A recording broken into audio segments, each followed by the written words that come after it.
Filho do Dom Dinis e da Rainha Santa Isabel, Dom Afonso IV nasceu em Lisboa em 8 de fevereiro de 1290 e ali faleceu em 8 de maio de 1357. Subiu ao trono em 1325 e viu o seu reinado marcado pela peste negra, pelo drama imenso de Inês de Castro e por lutas familiares de grande violência. Tomou medidas administrativas muito benéficas para o povo português. Mudou a Universidade de Coimbra para Lisboa e viu como os seus navios chegavam às Canárias. Ganhou o cognome do Bravo na sua grande vitória do Salado, decisiva para a reconquista cristã da Península, e que, curiosamente, não se travou junto ao rio desse nome, mas sim junto a um ribeirinho que corre para o mar, mesmo junto ao mar, perto da cidade de Tarifa, em Espanha.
Quando Dom Afonso IV começou a reinar, em 1325, tinha 35 anos.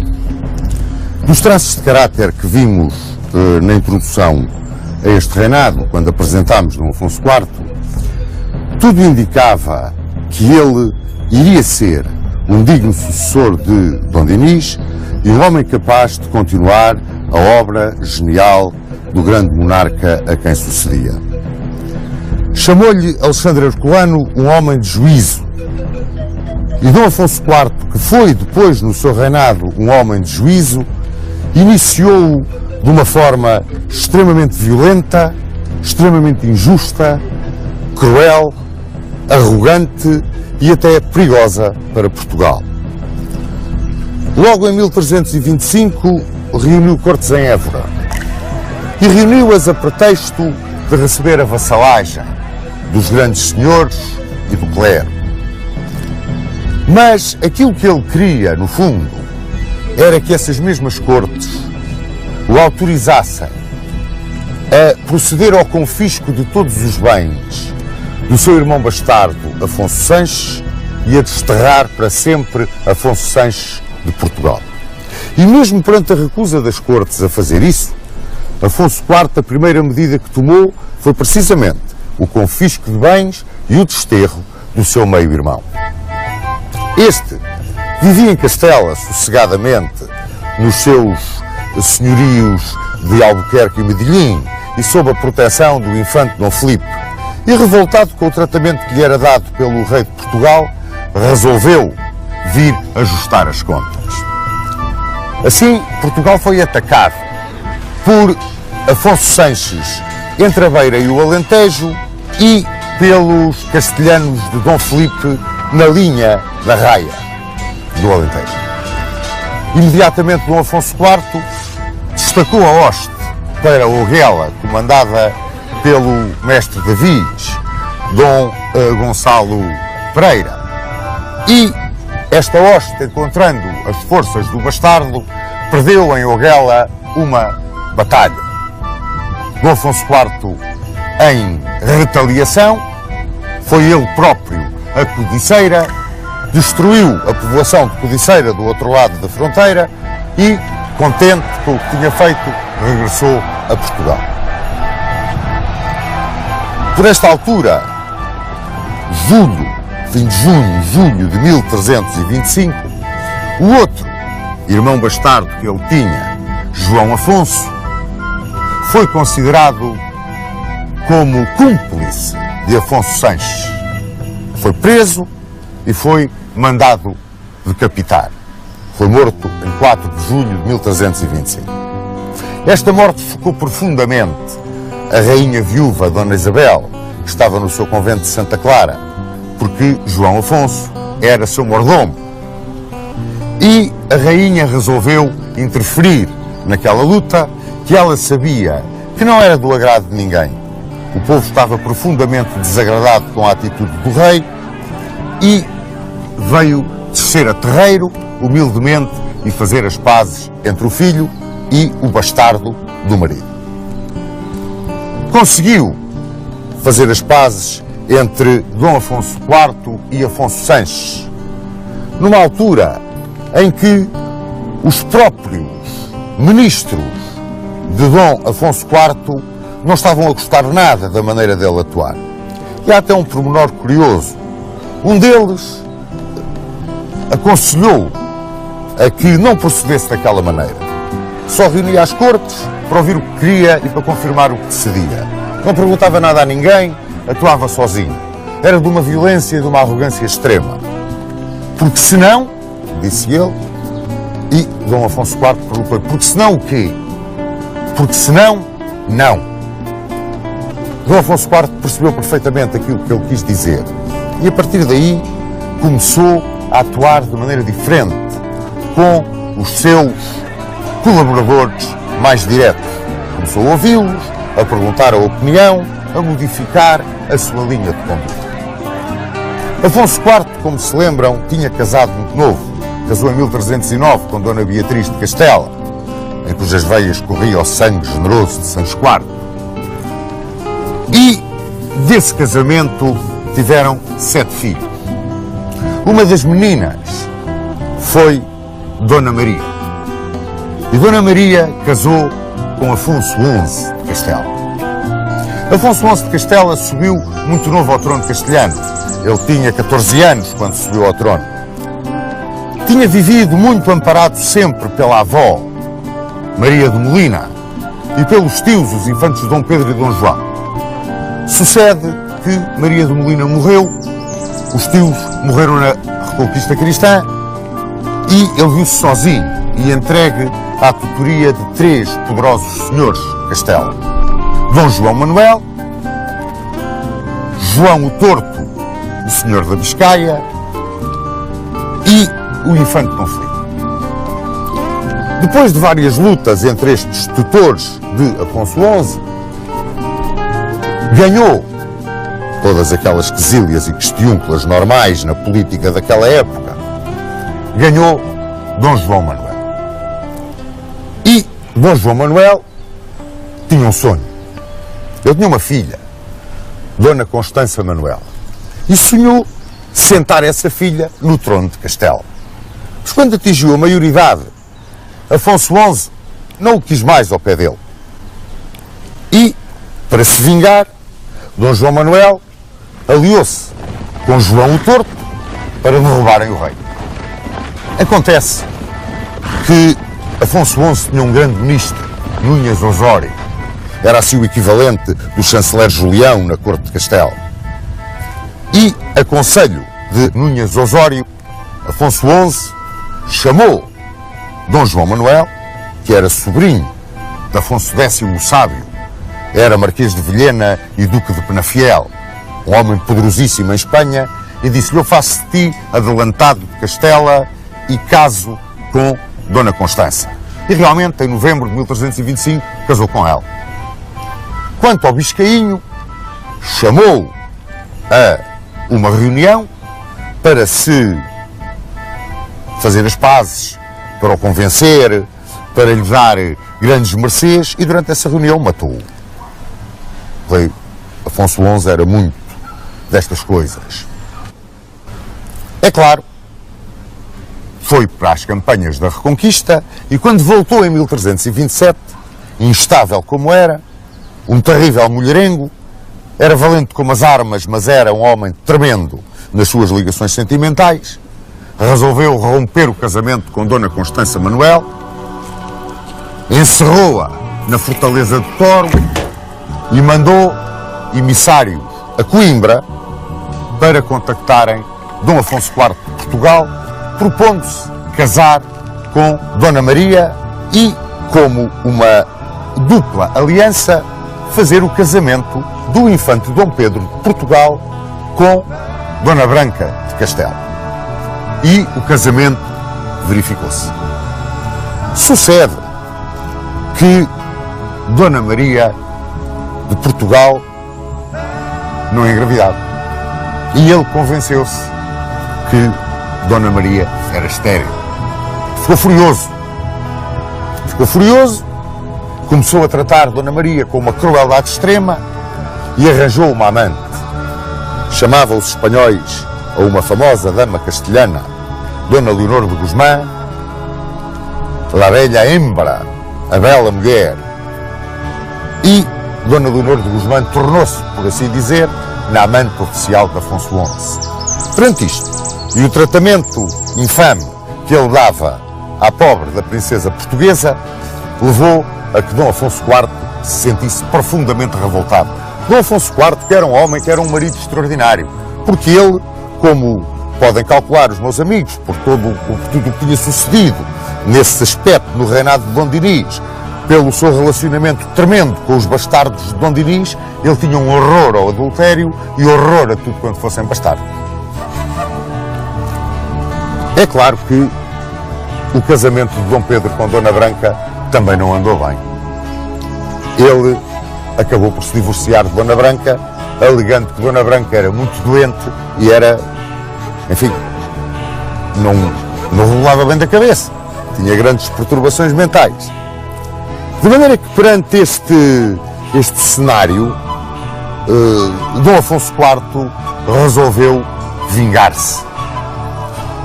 E, para se vingar do genro, mandou o mestre Davis, Dom Gonçalo Vaz, com um dote de 300 mil cruzados, que era muito dinheiro, pedir a mão de Dona Constança Manuel. Inicialmente, Afonso XI de Castela acedeu, mas, vendo a dependência em que ficava da decisão política do sogro, resolveu não dar em casamento ao português Dona Constança Manuel, mas arranjar-lhe um casamento na Navarra. É claro que tudo isto foi uma tremenda complicação para Dom Afonso IV. Se juntarmos a esta situação o que sucedia em Castela, em que por causa do casamento de Afonso XI com Dona Constança Manuel tinham havido todos os problemas que o tinham oposto a João o Torto. Depois, todos os problemas que sucederam com Dom João Manuel, que se revoltou por causa do repúdio da filha, que procurou uma aliança com o rei de Portugal e o rei de Aragão, que foi emendada pelo rei de Castela, casando o rei de Aragão com Dona Leonor. Núñez Osório resolvia tudo com a política matrimonial. Tudo isto levou a um estado realmente de grande fricção entre Portugal e Castela, e quando, em vez de casar Dona Constança Manuel na Navarra, aquilo que fez o rei de Castela foi sequestrar Dona Constança Manuel e não a deixar vir para Portugal com a embaixada que a foi buscar, Dom Afonso IV resolveu ir para a guerra. Adiantou-se-lhe o castelhano e invadiu o Minho. O arcebispo de Braga repeliu os castelhanos no Minho, mas os castelhanos ganharam uma batalha naval. A guerra estava muito equilibrada. Dona Isabel A Rainha Santa, coitada, morreu em Estremoz. Não conseguiu chegar à fala com os contendores, o rei de Castela e o rei de Portugal. E veio ser enterrada aqui no seu mosteiro de Santa Clara. Dona Beatriz quis imitar a sogra e também foi para estabelecer as pazes entre os dois monarcas. Nada conseguiu. Quando estavam nestas estiúnculas de estabelecer a paz, de fazer a guerra, uma aliança com Aragão, um ataque a Castela em duas frentes, toda a complicação da política da época, o que sucede? O rei de Granada, vendo a luta entre os dois poderosos príncipes cristãos, resolveu pedir a Abu Hassan, que era o Miramelin de Marrocos, para invadir a península. E essa notícia caiu como uma bomba em Castela. Benedito XII, que era o Papa, ordenou quase que se fizesse a paz entre castelhanos e portugueses. Mas Afonso XI, que era teimosíssimo, não quis fazer essa paz. E Afonso IV também não lhe apetecia muito fazer a paz. Quando a esquadra castelhana foi afundada pela esquadra marroquina e os marroquinos se prepararam para atravessar o estreito. Aí estávamos em 1340, fez-se a paz. E as condições de paz foram impostas por Afonso IV. Desterro de Dona Leonor de Guzmã, vinda para Portugal imediatamente de Dona Constança. Os monarcas aliados não poderiam fazer a paz separadamente com o Moro. Estas três condições eram condições capitais para se estabelecer a paz. E Afonso XI aceitou.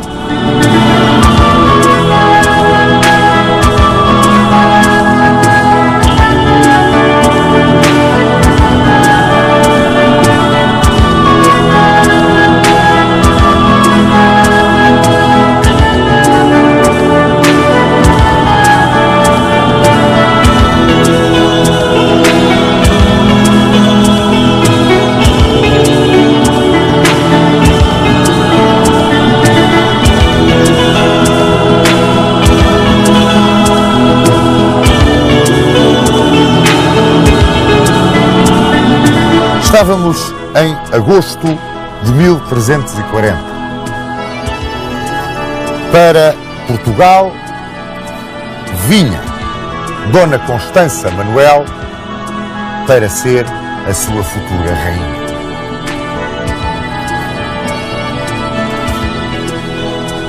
O que sucede agora, em paralelo, são duas situações do reinado de Dom Afonso IV que o marcam profundamente. Por um lado, a chegada de Dona Constança Manuel e de toda a sua comitiva. Por outro, a preparação da partida para a grande campanha contra os marroquinos e os granadinos na Andaluzia.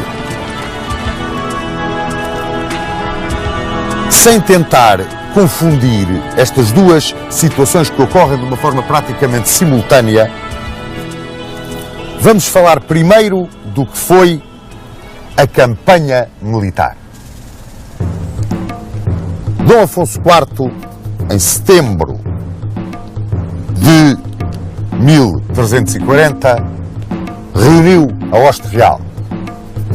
Vinham as tropas dos concelhos, a cavalaria das 4 ordens militares, mesnadas de grandes senhores, entre eles 2 famosos cavaleiros, Lopo Fernandes Pacheco e Rodrigues Álvares Pereira, e com cerca de 1000 lanças.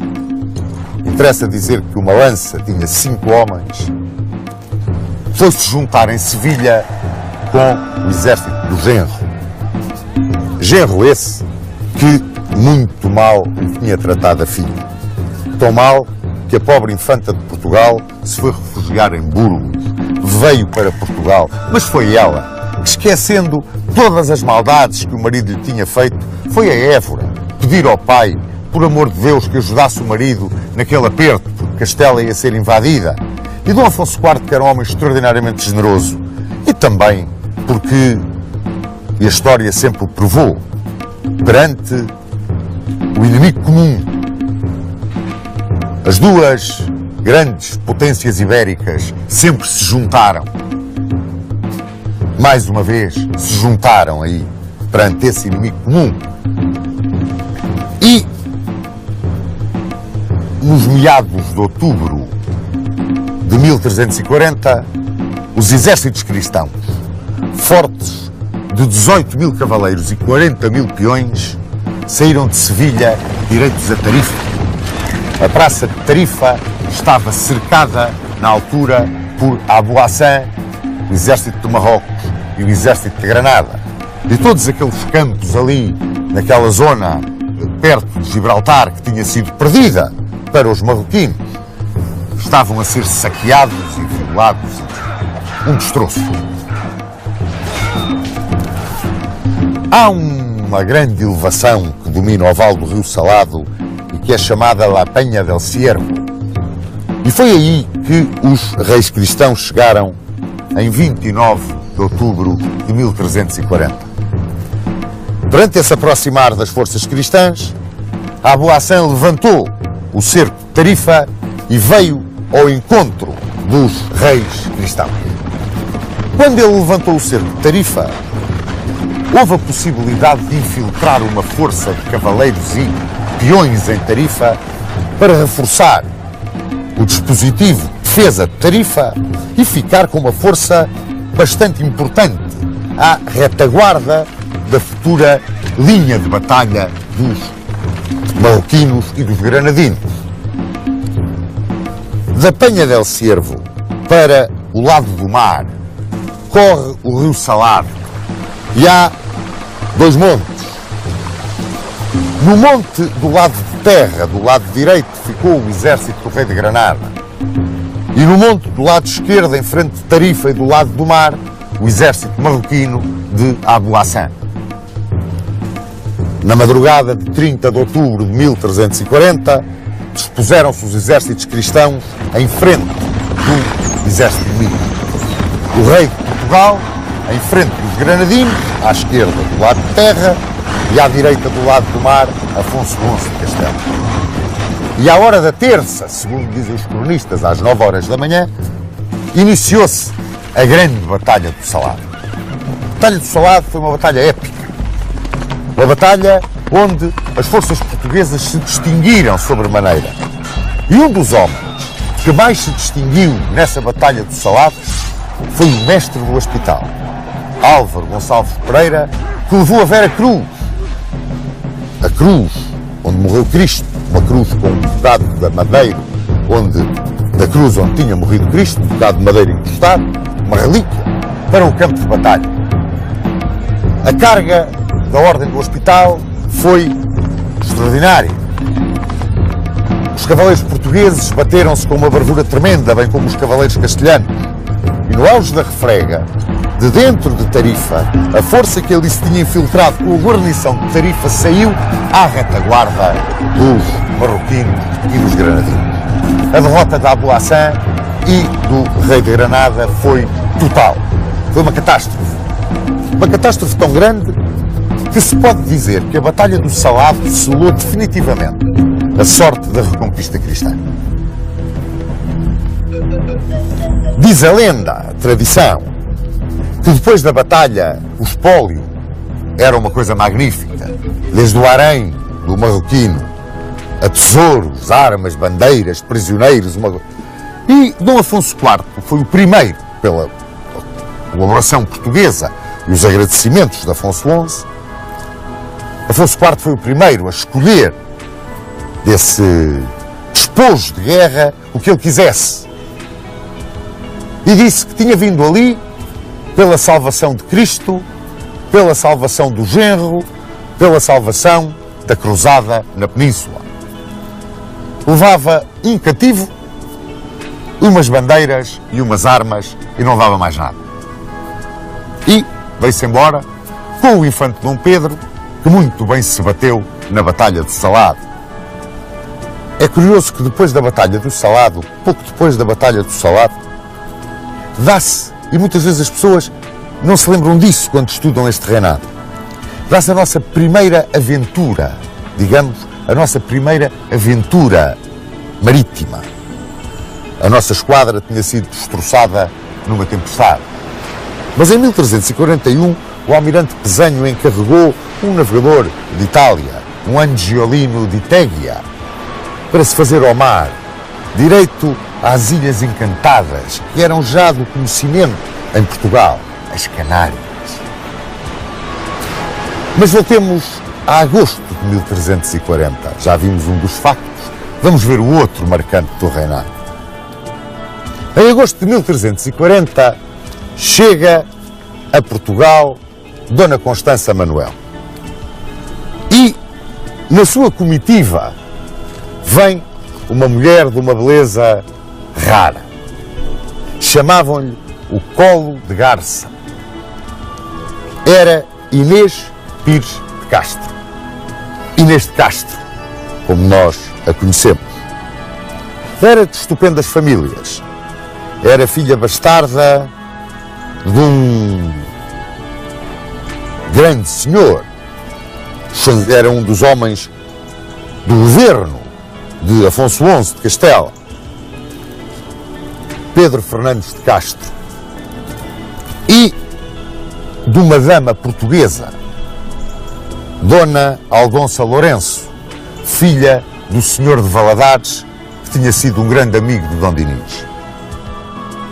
Inês de Castro era uma mulher que cativava tudo e todos, de uma simpatia, de uma graça, de uma alegria e de uma beleza realmente que, uma vez vista, nunca mais saía do coração de um homem.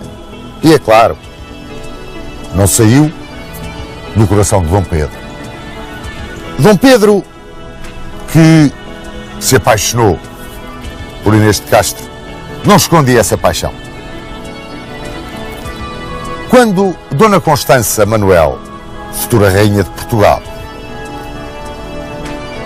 engravidou, teve um filho, Dom Luís, escolheu Dona Constança Manuel os padrinhos para Dom Luís.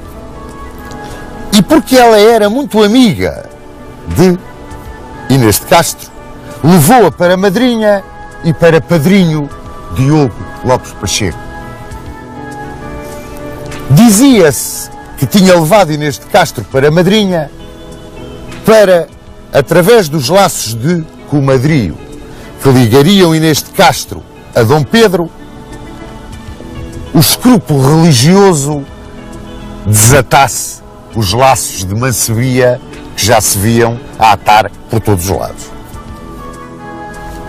Sucede que o infante Dom Luís morreu muito pequenino e dizia-se que tinha morrido porque Inês de Castro tinha cometido um sacrilégio, que na cerimónia do batismo não tinha dito todas as palavras de acordo com o sacramento. Isto para que morresse o infante Dom Luís e ela ficasse livre dos laços de comadrio com Dom Pedro.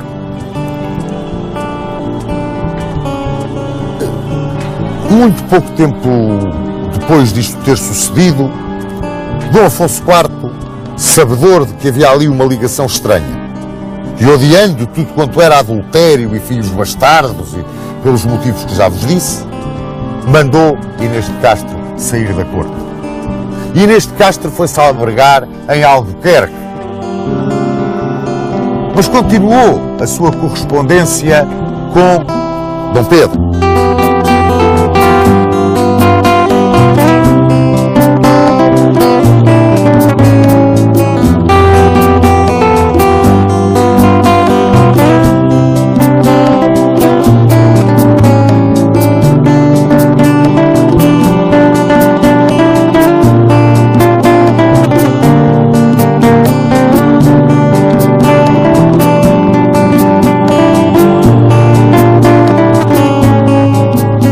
Dona Constança Manuel morre de parto.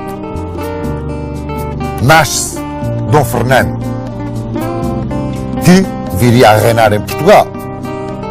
E, viúvo, Dom Pedro começou a viver maritalmente com Inês de Castro.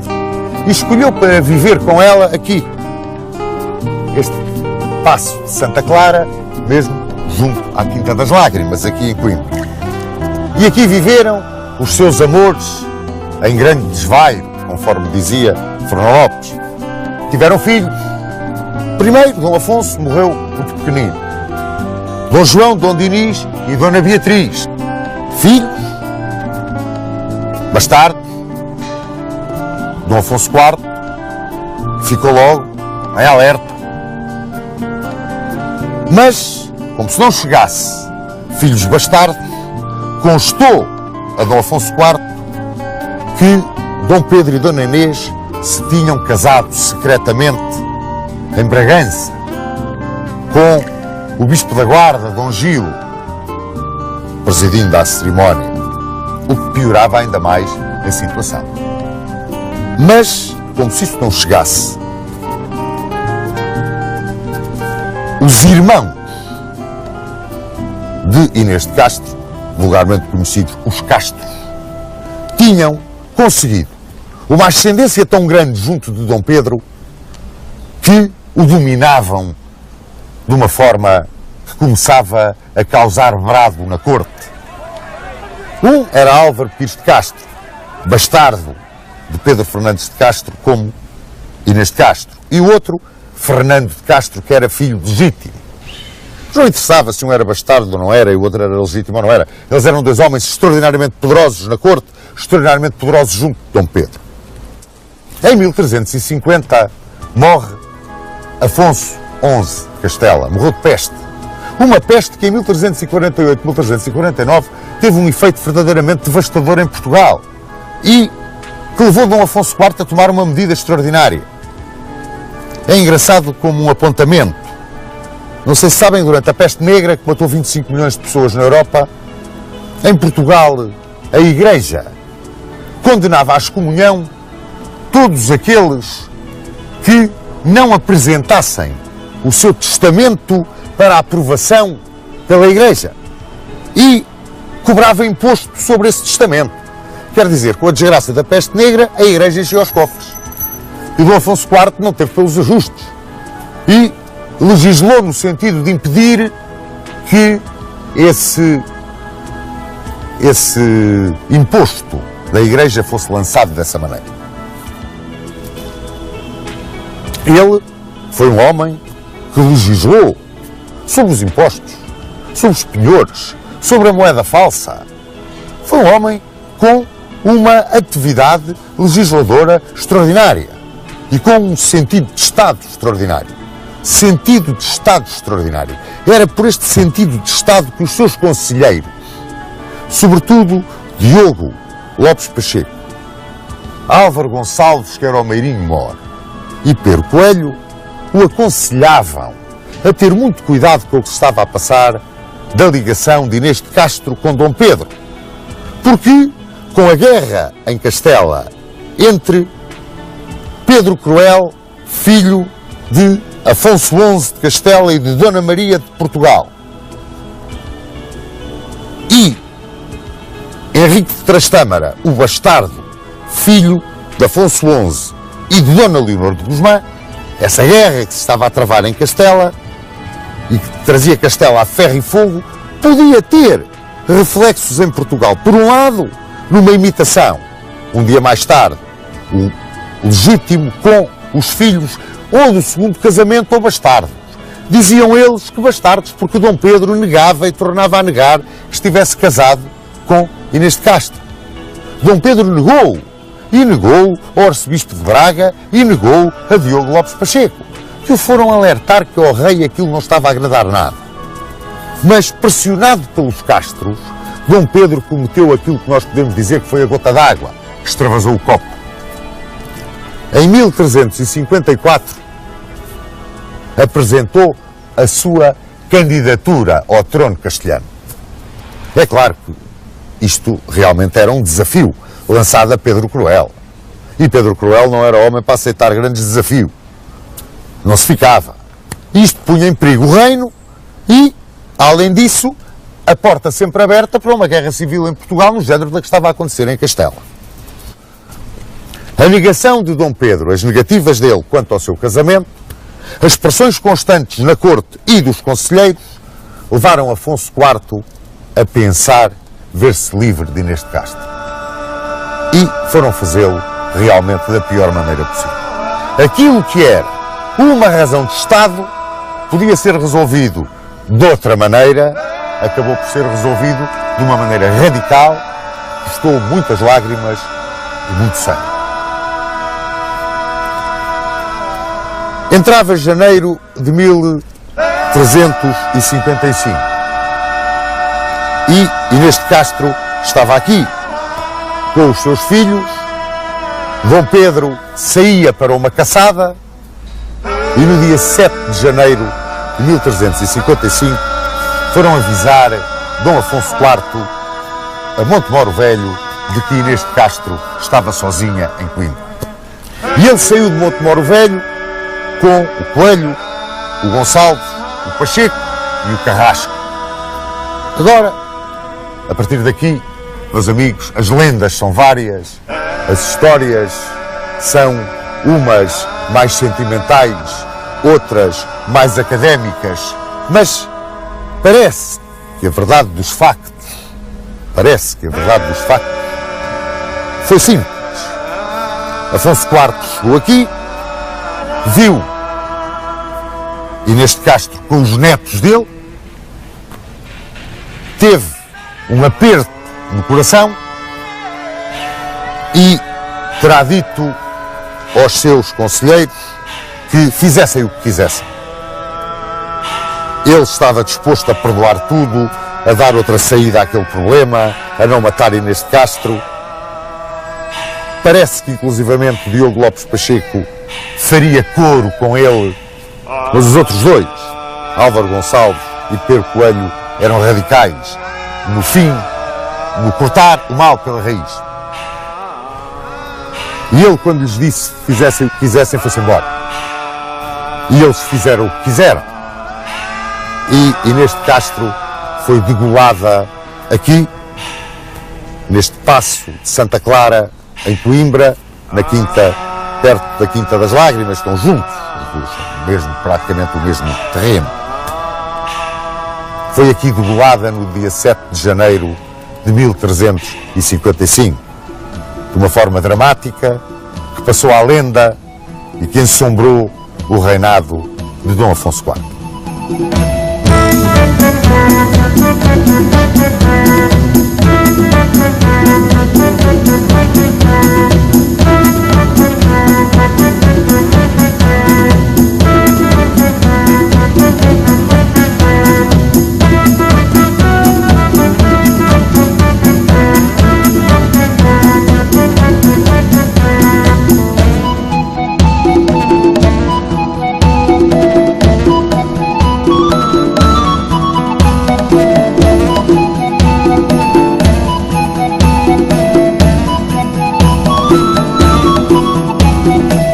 Do ano de 1357, recolhia a Évora a rainha viúva de Castela, Dona Maria de Portugal, filha de Dom Afonso IV.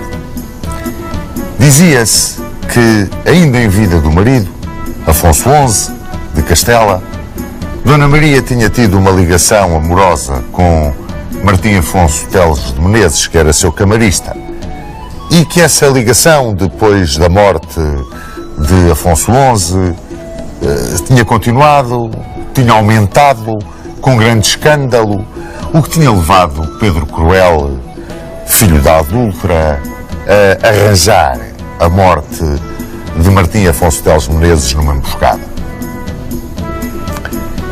Quando recolheu a Évora, isto mesmo no fim de 1357, Dona Maria morreu em 3 de dezembro, e diziam que envenenada por ordem do pai, Dom Afonso IV. Uns diziam que sim, outros que não. Se olharmos para quem era Dom Afonso IV, talvez que cheguemos à conclusão que muito provavelmente, como um castigo, terá mandado matar a filha, porque Dom Afonso IV era um homem extraordinariamente marcado pela vida amorosa de Dom Dinis.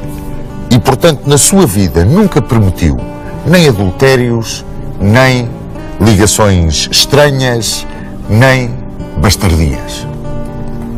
Por esta altura, ardia o reino. O infante Dom Pedro, acompanhado dos seus parciais e dos irmãos da linda Inês, Dom Fernando e Dom Álvaro Pires de Castro, punha tudo a ferro e fogo para vingar a morte da sua amada. Tinha sido uma situação dramática. E por mais que quisessem dizer ao infante e lhe quisessem explicar as razões de Estado que estiveram por trás de tudo aquilo, ele a nada ligava. Queria vingança e só vingança. Preparava-se mesmo para enfrentar o pai de armas na mão. Opuseram-se a isso Dona Beatriz e o arcebispo de Braga, que conseguiram fazer parar o infante em Canaveses e propor-lhe a paz e o perdão paterno. Contrariado, aceitou. Mas, quando teve de jurar que não se vingaria nunca de Pedro Coelho, Álvaro Gonçalves e Diogo Lopes Pacheco, os intervenientes no drama de Santa Clara, aí Dom Pedro jurou, mas jurou de dedos cruzados, como nós costumamos dizer. E mais sabia disso o pai, que a primeira coisa que fez foi mandar homiziar em Espanha os assassinos de Inês de Castro. Chegava ao fim a vida de Dom Afonso IV. Recolhia-se à Alcáçova de Lisboa, praticamente incompatibilizado com o filho, tristíssimo, amargurado com o drama familiar que lhe tinha batido à porta mesmo no fim da vida, ele que tanto preservava a família por causa de tudo quanto tinha sucedido na sua infância e na sua juventude. E, ao sentir a morte aproximar-se, pediu que o filho o fosse visitar. Queria ter com ele uma conversa como tivera com o pai na hora da morte de Dom Dinis. Talvez para morrer em paz, com tudo remediado. Mas o infante nessa altura já folgava com a antevisão da sua vingança. A poucos homens se terá aplicado, como a Dom Afonso IV, aquele velho ditado do filho és, pai serás. E no dia 28 de maio de 1357, na Alcáçova de Lisboa, falecia o bravo e era sepultado na sé da capital. Dom Afonso IV foi um rei que marcou um lugar no heroísmo no campo de batalha, na justeza na direção dos negócios de Estado. Talvez que ensombrada essa justeza por um excesso de inflexibilidade política no caso de Inês de Castro.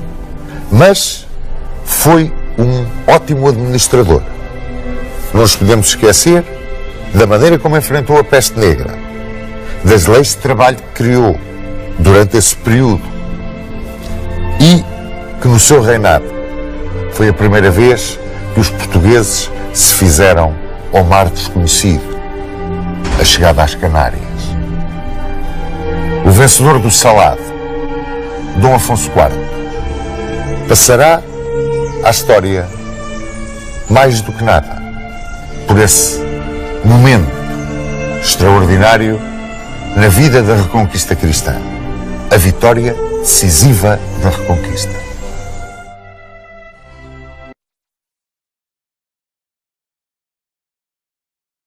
Dentro do quadro da sua opinião pessoal sobre os monarcas portugueses, gostávamos de ouvir a sua opinião sobre os pontos fundamentais que acha do reinado de Dom Afonso IV.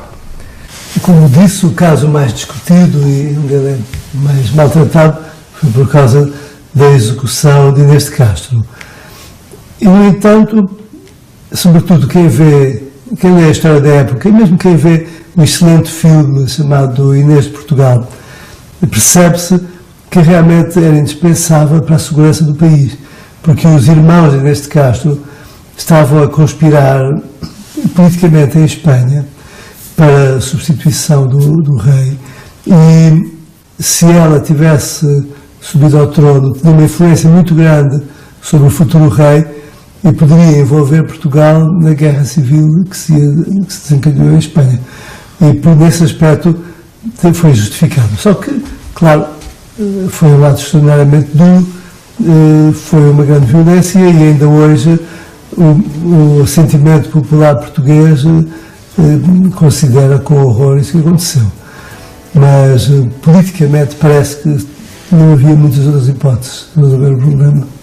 O João Duarte tem uma ideia curiosa sobre a Batalha do Salado. Eu gostava que nos pusesse essa ideia. Pensa-se que a batalha passou junto do grande rio Salado, mas não foi isso. O que se descobriu recentemente é que no lugar onde ela realmente aconteceu havia um braço do mar que era um rio que tinha água salgada e que, portanto, é chamado o Rio Salado, e a população da região depois batizou a batalha pelo nome daquele rio, pequeno rio, onde ela teve lugar. Agora, que de facto a batalha foi fundamental para o futuro da Península, isso não há dúvida nenhuma. Se tivesse sido perdida, não sabemos que língua é que falaríamos hoje. Sim, sim. No reinado de Dom Afonso IV surgiu o problema da peste negra. E eu vários autores tenho seguido e tenho lido que dizem que Dom Afonso IV combateu a peste negra com medidas de trabalho obrigatório. Eu parece-me que é um bocadinho violento dizer medidas de trabalho obrigatório. Ele impôs o trabalho obrigatório. Eu dá-me a ideia que não foi bem isso, Sr. Dom Duarte. Eu gostava de saber... Hoje em dia chama-se isso de requisição civil. Não é? Eu penso... Ninguém queria aproximar-se dos cadáveres das vítimas. Exato. As pessoas tinham um medo pavoroso de se contagiarem. E não se sabia que o contágio era feito através das pulgas dos ratos. Só muito mais tarde é que se veio descobrir isso. Mesmo sendo um reinado controverso, e mesmo sendo um rei controverso, Dom Afonso IV, até pelas relações com o pai, depois pelas relações com o filho, a violência do início do reinado e do fim do reinado. Mas, de qualquer maneira, a projeção que ele deu à Marinha Portuguesa, penso que foi um aspecto muito positivo do reinado dele. Foi realmente o começo de uma Marinha organizada. E daí, não sei se realmente quando o rei Dom Dinis, como dizem os poetas e o Fernando Pessoa, ao organizar a plantação dos pinhais, do Pinhal de Deiri, se estava a pensar de facto nas navegações. Imagino mais que estivesse a pensar na defesa do avanço das dunas para cima dos campos. Mas não há dúvida nenhuma que, de algum modo, ter bons pinheiros bem direitos, enfim, numa zona muito propícia, que favoreceu a construção naval, não há dúvida nenhuma. Ainda por cima com a madeira perto das zonas onde se faziam navios, que era Aveiro, por exemplo, onde até ainda hoje se continua a construir navios.